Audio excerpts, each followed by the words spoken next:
अंत तक विश्वास योग्य रहें। मैं एक कहानी के साथ शुरू करना चाहता हूं ताकि आपको ये विषय जो है समझ आए। ये कहानी एक व्यक्ति की है। ये व्यक्ति गांव से उसने एक कुल्हाड़ी ली उधार में, ताकि जंगल में जा करके लकड़ी काटे और लकड़ी ला करके वो लकड़ियों को बेचे, अपने घर की जरूरतों को पूरा करे। यह व्यक्ति जब कुल्हाड़ा लेकर के जंगल में लकड़ी ढूंढने के लिए गया तो एक तालाब के पास उसे एक सूखा पेड़ दिखाई दिया और उस पेड़ के ऊपर चढ़ करके उस सूखी टहनियों को काटना शुरू किया। एक टहनी काटी, दूसरी टहनी काटी, तीसरी टहनी काटी, चौथी टहनी की ओर जब वो बढ़ रहा था, अचानक से उसका जो कुल्हाड़ा है वो तालाब में गिर गया। तालाब में गिरा, नीचे उतरा, उसने कोशिश की तालाब से उस कुल्हाड़े निकाल नहीं पाया क्योंकि तालाब बहुत ही गहरा था। ये व्यक्ति काफी रोने लगा, चीख चीख के रोने लगा, चिल्लाने लगा, रोने लगा कि कोई मेरी मदद करें, कोई मेरी मदद करें, क्योंकि उसके मन में वो विचार है ये कुल्हाड़ी मैंने उधार ली है, अगर नहीं लौटाऊंगा कहाँ से वापस दे पाऊंगा, पैसा देना पड़ेगा। तो ये मन में ये विचार, ये भावना, और रोता हुआ बहुत चीख चीख के रोने लगा।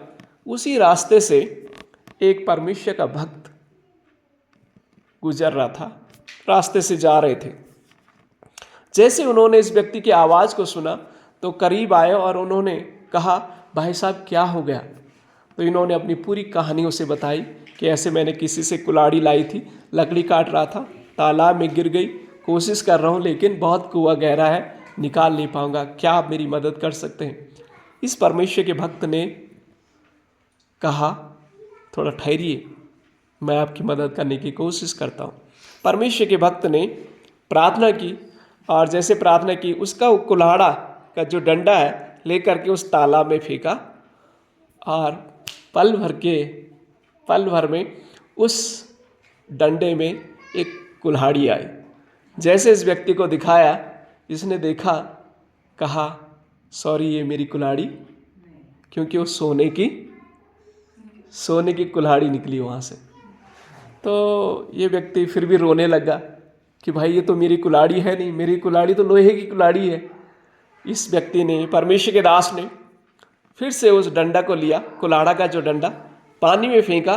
कुछ समय के बाद फिर से कुल्हाड़ी निकल के आई और एक कुल्हाड़ी इसको जब दिखाई, इस व्यक्ति ने देखा और कहा ये भी मेरी कुल्हाड़ी, वो सिल्वर की कुल्हाड़ी थी। और फिर परमेश्वर के भक्त ने फिर से कुल्हाड़ी का डंडा लिया, पानी में फेंका।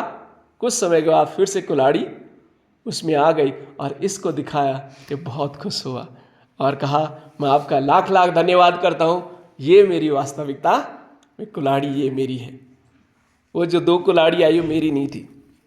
परमेश्वर के भक्त ने सोने की कुल्हाड़ी, सिल्वर की कुल्हाड़ी, इस व्यक्ति को कहा आप अंत तक विश्वास योग्य रहे, इसलिए ये कुल्हाड़ी दोनों आप ही की। अब से ये व्यक्ति अब गरीब नहीं रहा, लकड़ी काटने की उसे आवश्यकता नहीं पड़ा, क्योंकि सोने की कुल्हाड़ी, सिल्वर की कुल्हाड़ी उसकी गरीबी को दूर करने के लिए काफ़ी थी। संदेश आज हमारे लिए क्या? अंत तक क्या रहे? विश्वास योग्य रहे। अंत तक विश्वास योग्य रहने का मतलब क्या है? Till the point of your death, be faithful. Be faithful. At the end of your life, till the last point of your life, be faithful and honest. ईमानदार और विश्वास योग्य रहे। ये परमेश्वर का वचन हमें सिखाता है। हमारे बीच में बाइबल से कितने भाग पढ़े गए? 4 भाग पढ़े गए। पहला भाग मलाकी, उसका 4 अध्याय 1 पद से 6 पद तक। उसमें जो पहली बात हमें सीखने को मिलती है वो है प्रभु का दिन आ रहा है। प्रभु का दिन अब यहां पर परमेश्वर का दास मलाकी नबी इजरायलियों को इस बात के बारे में बता रहा है। और मालूम है कब की घटना है? 500 सदी पुरानी घटना है। 5 सेंचुरी यानी 500 शताब्दी पहले की घटना है। और परमेश्वर का दास मलाकी ने इजरायली लोगों को कहा कि परमेश्वर का दिन आ रहा है। क्यों कहा? मालूम है, ये प्रभु के जो लोग थे, इजरायली लोग, ये बेबीलोन देश की गुलामी से बाहर निकल के आ गए थे, गुलामी से बाहर आ गए थे, यरूशलेम में रह रहे थे। अब अपना इन्होंने घर बना दिया था, परमेश्वर का भवन भी बना लिया था, लेकिन मालूम है इनमें समस्या क्या हो गई थी? प्रार्थना में आलस्य आ गया था। प्रार्थना करने के लिए आलस्य इनके मन में आ गया था। ये प्रार्थना, आराधना, परमेश्वर के नियम और वचन का पालन करना उन्होंने भूल दिया था। वचन कहता है 4 अध्याय उसका 4 वचन में लिखा है, मेरे दास मूसा की व्यवस्था अर्थात जो जो विधि और नियम मैंने सारे इजरायलियों के लिए उसको होरेब में दिए थे उनको स्मरण रखो। क्या हो गया था? इन्होंने भूल गए थे। परमेश्वर का वचन, परमेश्वर की आराधना, परमेश्वर का धन्यवाद देना, परमेश्वर के भवन में आना भूल गए थे। परमेश्वर उन्हें याद दिला रहा है कि क्या करो, आप याद रखो, मेरे वचनों को याद रखो, मेरी आराधना और प्रार्थना करना में लापरवाही मत करो। कई बार आप में लापरवाही करते हैं। लापरवाही समझते हैं आलस्यपन। आलस्य आ जाता है। क्यों प्रार्थना करने की जरूरत है? क्यों चर्च में जाने की जरूरत है? प्रार्थना तो हम कहीं भी कर सकते हैं, घर में बैठ के भी कर सकते हैं। ये आलस्य आ गया था इनके अंदर, ये लापरवाही इनकी हो गई थी। ये आपस में क्या कर रहे थे? लोग अन्याय करना शुरू कर दिया था इन्होंने। जो गरीब हैं उनमें ध्यान नहीं देते थे और लोगों को परेशान करते थे, लोगों से उधार लेते थे तो देते नहीं थे, और विभिन्न प्रकार की जो समस्या है इन लोगों में हो रहे थे। और ये लोग भूल गए थे कि परमेश्वर भी आएगा। ये लोग भूल गए कि परमेश्वर भी आएगा, क्योंकि ये मलाकी की पुस्तक और मत्ती की पुस्तक में 400 साल का अंतर है। समझ रहे हो? 400 साल तक परमेश्वर ने बातें नहीं की, चुपचाप थे परमेश्वर, किसी से बातें नहीं की। जब परमेश्वर ने बातें नहीं की तो ये लोग क्या हो गए? उन लोगों ने सोचा परमेश्वर आएगा, नहीं आएगा, भूल गए, परमेश्वर को भूल गए। और जब परमेश्वर को भूल गए, उनके मन में लापरवाही आना शुरू हो गया। लेकिन मैं आपके लिए वचन 6 पढ़ना चाहता हूं। लिखा है, वह माता पिता के मन को उनके पुत्रों की ओर और पुत्रों के मन को उनकी माता पिता की ओर फेरेगा। ऐसा ना हो कि मैं आकर पृथ्वी का सत्यानाश करूं। ध्यान से सुन रहे आप? ऐसा ना आकर के मैं पृथ्वी का सत्यानाश करूं। आज आप देख रहे हैं भूकंप, फ्लड, लैंडस्लाइड, क्लाउड बर्स्ट, ये सब चीज जो आप देख रहे हैं एक किस चीज का संकेत है? परमेश्वर क्या कह रहा है? अगर तुम याद नहीं रखोगे मेरे नियमों को, मेरे वचन का पालन नहीं करोगे, तो पृथ्वी को क्या करें? ऐसा ना हो कि मैं आकर पृथ्वी का सत्यानाश करूं। मैं आपको याद क्या दिलाना चाहता हूं? प्रभु का दिन आ रहा है, परमेश्वर आ रहा है। परमेश्वर का दास मलाकी कलीसिया को कह रहा है कि मैं आ रहा हूं, ध्यान रखना, मेरे वचन को ध्यान रखें, प्रार्थना में ध्यान रखें, आराधना करने में ध्यान रखें, लापरवाही ना करें।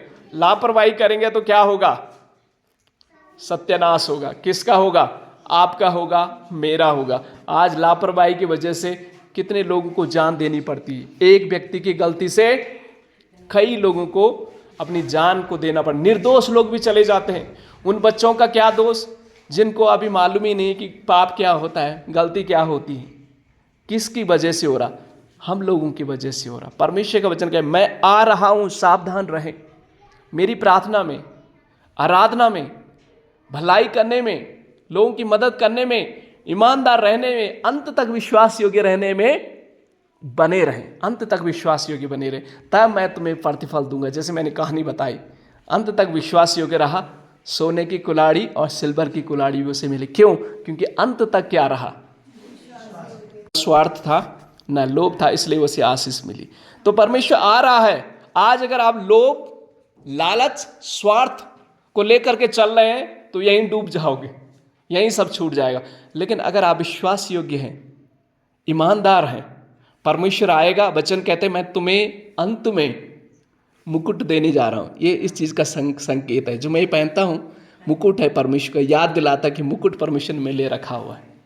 उस क्राउन के लिए मैं काम कर रहा हूँ। इस संसार के लोभ, इस संसार के धन दौलत, ये सब चीज़ें यहीं छूट जाएगी, कुछ साथ नहीं जाने वाला। लेकिन आपकी विश्वास योग्यता हमेशा परमेश्वर के खाते में लिखी जा रही है। ये बेटा, ये बेटी विश्वास योग्य है, इसलिए मैं तुम्हें वो प्रतिफल दूंगा, वो जीवन का मुकुट दूंगा, वो फल दूंगा, जिससे तुम कभी भी भूखे और प्यासे नहीं रहेंगे। आमीन। याद रखें, प्रभु के भवन में आराधना करने के लिए आए, प्रार्थना करने में आए, लापरवाही ना करें, लापरवाही ना करें। अगर लापरवाही नहीं करेंगे परमेश्वर में आशीष देगा। दूसरा पाठ शाम नंबर 138 को जो हमने पढ़ा, उसमें जो आज बात हमें सीखने को मिलेगी, ध्यान से इसे सुनना। परमेश्वर अपने भक्तों को नहीं भूलेगा। परमेश्वर अपने भक्तों को नहीं भूलेगा। परमेश्वर कहता है कि मैं अपने भक्तों को क्या नहीं करूंगा, नहीं भूलूंगा। ये 7 वचन मैं आपके लिए पढ़ना चाहता हूं। लिखा, चाहे मैं संकट के बीच में रहूं तो भी तू मुझे जिलाएगा, तू मेरे क्रोधित शत्रुओं के विरुद्ध हाथ बढ़ाएगा और अपने दाहिने हाथ से मेरा उद्धार करेगा। आमीन। दाऊद राजा, हमें मालूम है भजन लिखने वाला कौन है, दाऊद राजा है। और दाऊद राजा के जीवन में बहुत सारी कठिनाई आई, बहुत सारी चुनौतियां आई। और आप समझ सकते हैं पुराने समय में राजाओं का जीवन इतना आसान जिंदगी नहीं थी।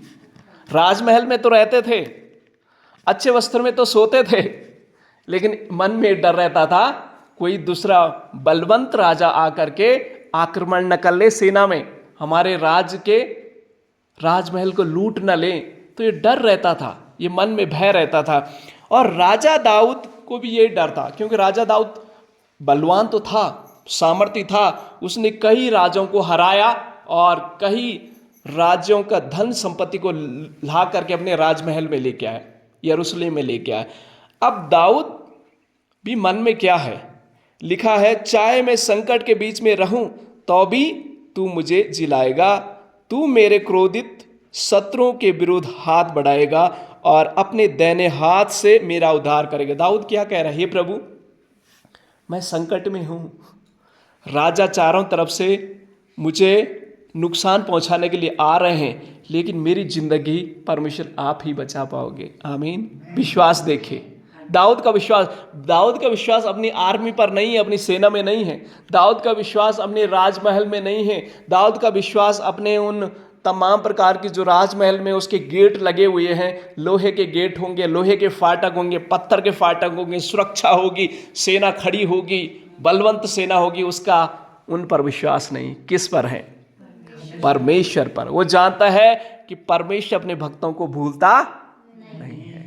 क्यों? उसको याद है, मालूम है, जब दाऊद छोटा 17-18 साल का था, जंगल में भेड़ बकरियां चराता था, भालू वहां से आता था, शेर वहां से आता था, दाऊद उससे लड़ता था और अपनी भेड़ बकरियों को बचा लेता था। दाऊद को मालूम है, मैं एक 17-18 साल का लड़का क्या कर सकता हूं, मेरे अंदर वो बल नहीं है, मेरे अंदर वो ताकत नहीं है, लेकिन मेरा प्रभु मुझे बचाता था। आमीन। वो विश्वास उसका आज भी है। उस समय तो वो भेड़ बकरी चराने वाला एक चरवा था, अब दाऊद क्या बन गया है?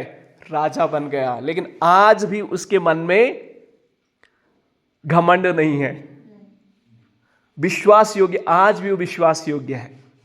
आज भी दाऊद क्या है? विश्वास योग्य है और उसका भरोसा अपने परमेश्वर में है। वो जानता है कि मेरा परमेश्वर मुझे नहीं भूलेगा।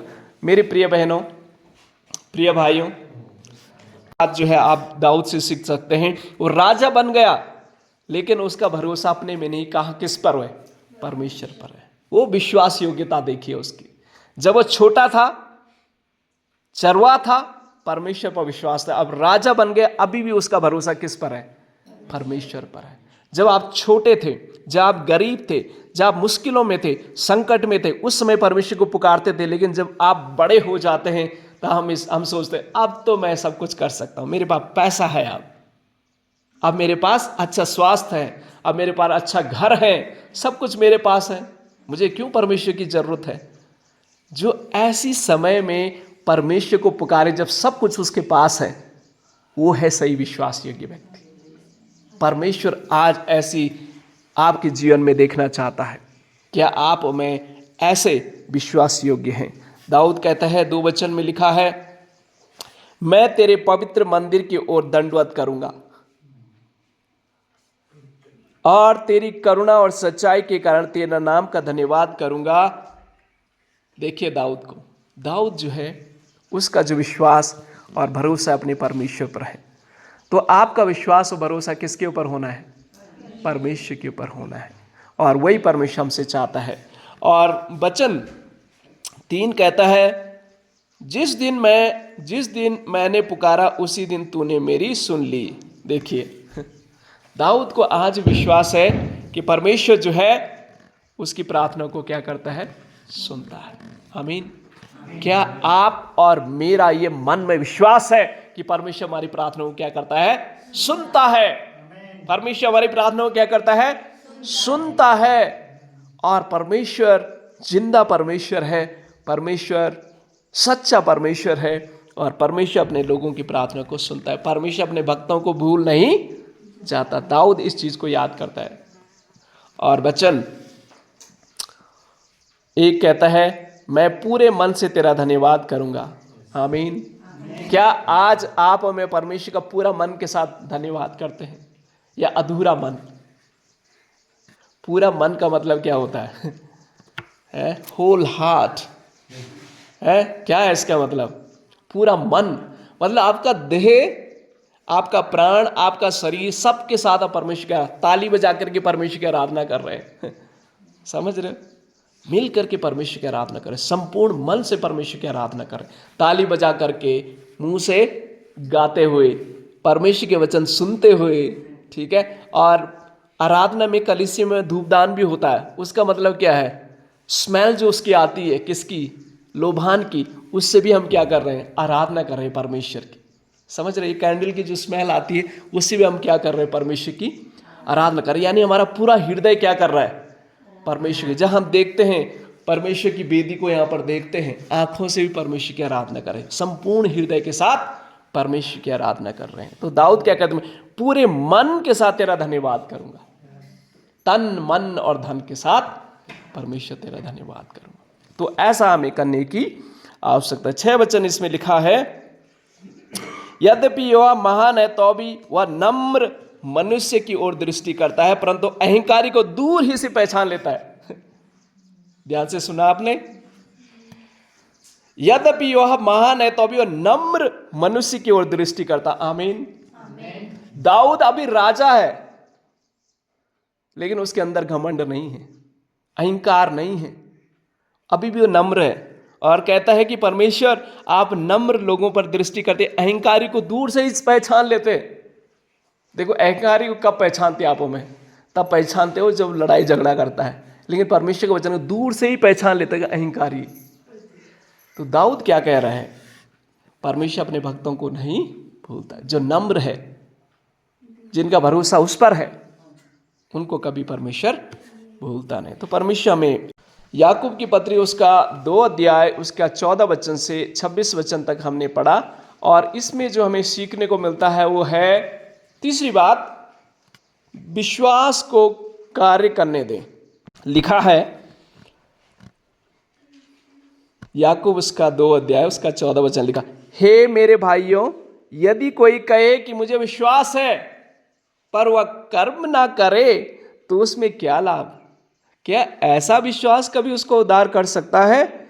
यदि कोई भाई या बहन नंगे उगाड़े हो और उन्हें प्रतिदिन भोजन की घटी हो, और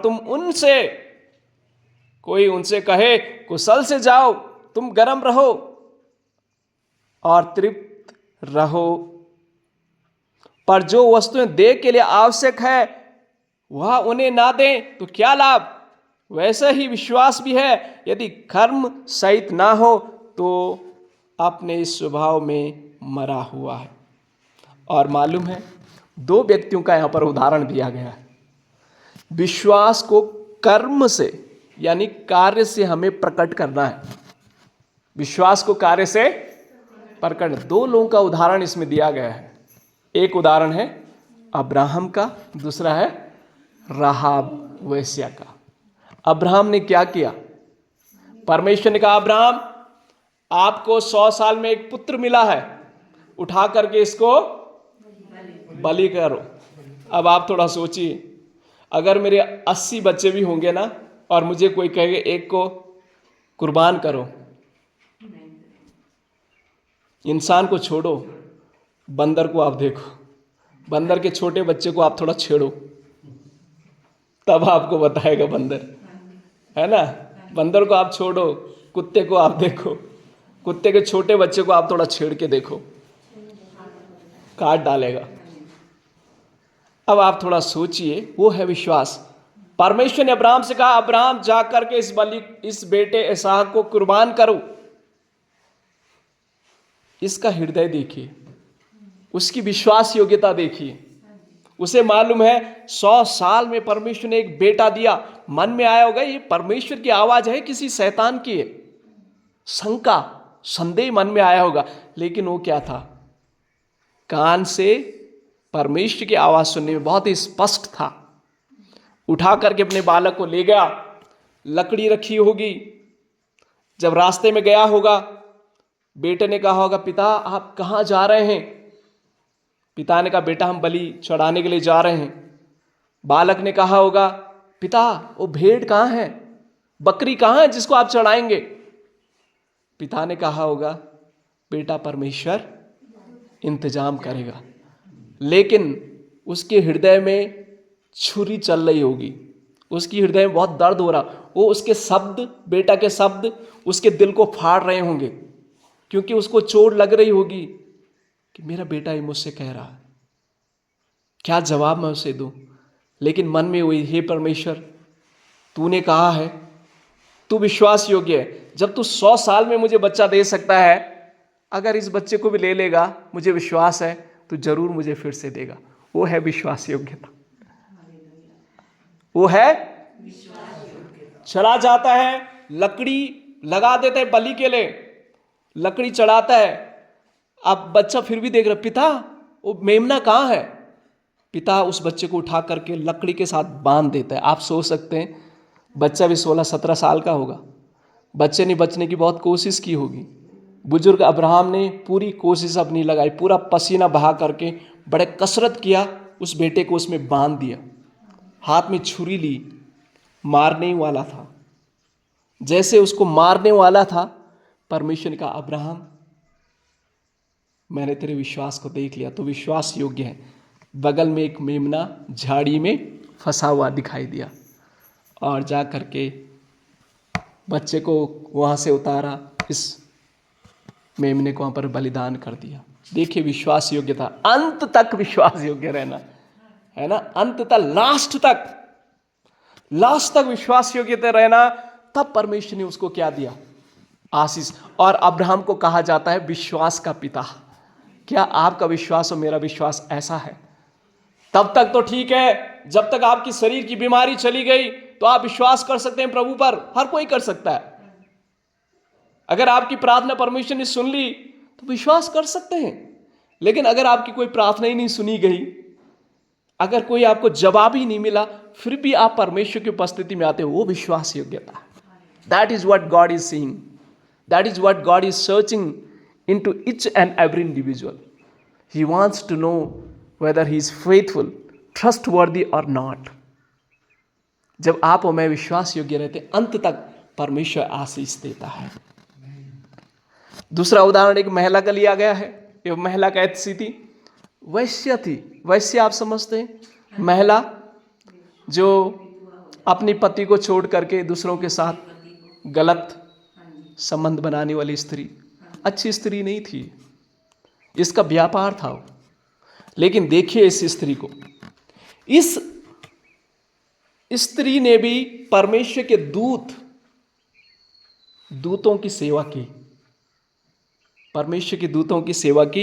यह घटना उस समय की है जब परमेश्वर ने इजराइलियों को कनान देश में जाने के लिए यहोशू को, कालेब को भेजा था।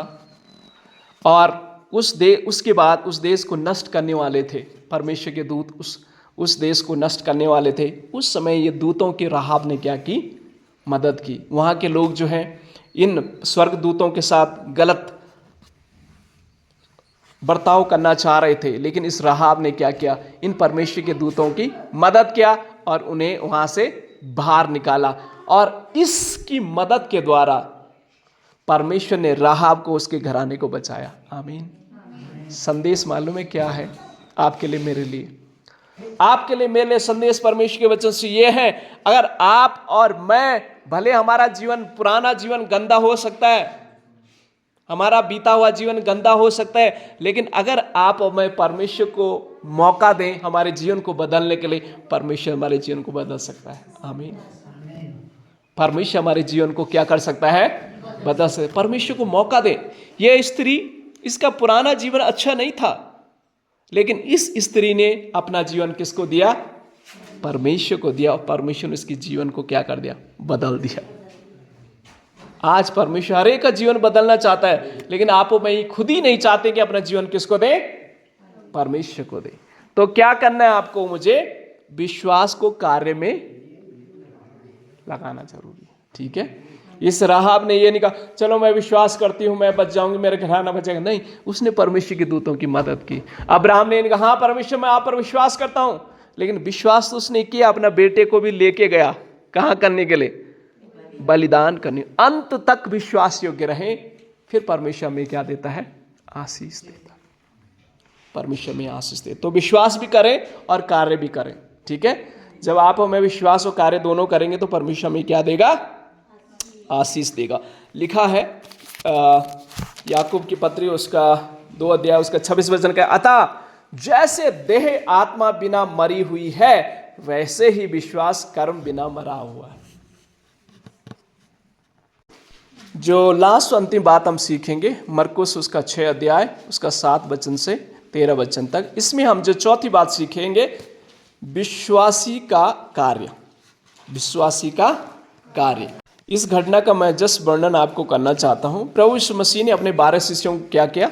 अपने पास उन्हें बुलाया और उनको कहा यरूशलेम के विभिन्न जगहों में आपको जाना है, सुसमाचार लोगों को सुनाना है और लोगों को आपको चंगा करना है। और उस समय यहूदी लोग जो थे, जो धार्मिक शिक्षक थे, भविष्यवाणी करने वाले लोग थे, उनको लोग बहुत इज्जत देते थे, बहुत उनका सम्मान उस समय करते थे। तो प्रभु यीशु मसीह ने क्या कहा?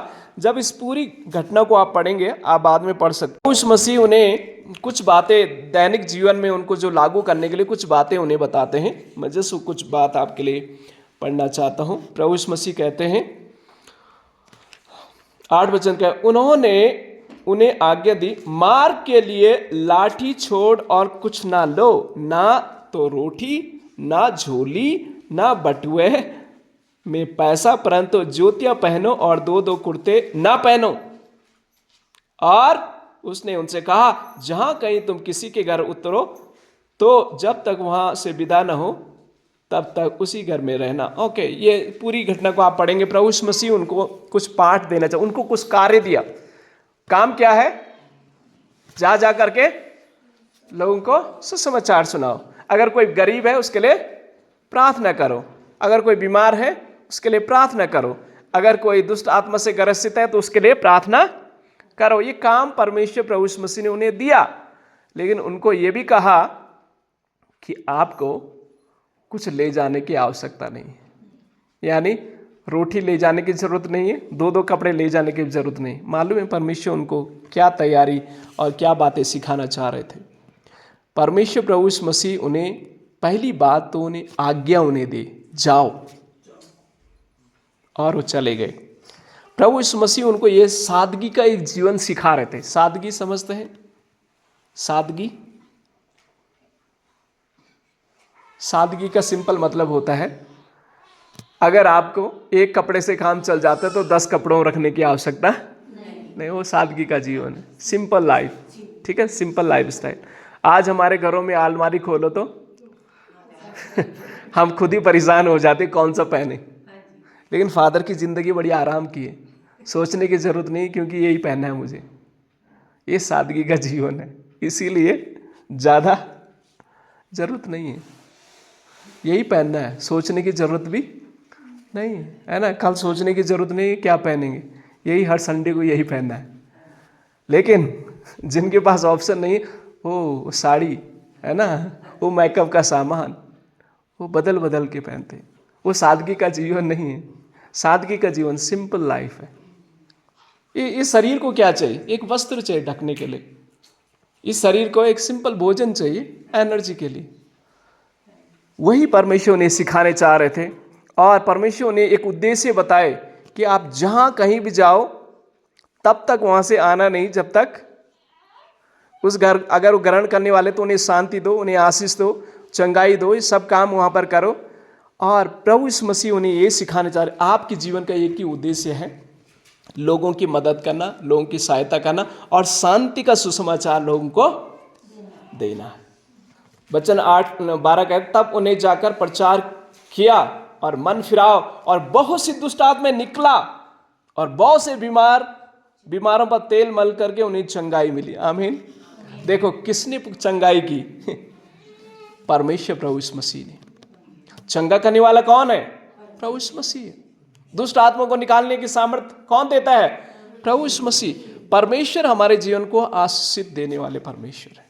तो विश्वासी का कार्य है परमेश्वर का कार्य करना, आगे बीमारों को चंगा करना यीशु का काम है, दुष्ट आत्माओं को निकालने का प्रभु यीशु मसीह का काम है। आपको मेरा प्रचार करना है, गवाही देना है और लोगों के लिए प्रार्थना करना है, आगे काम परमेश्वर का है।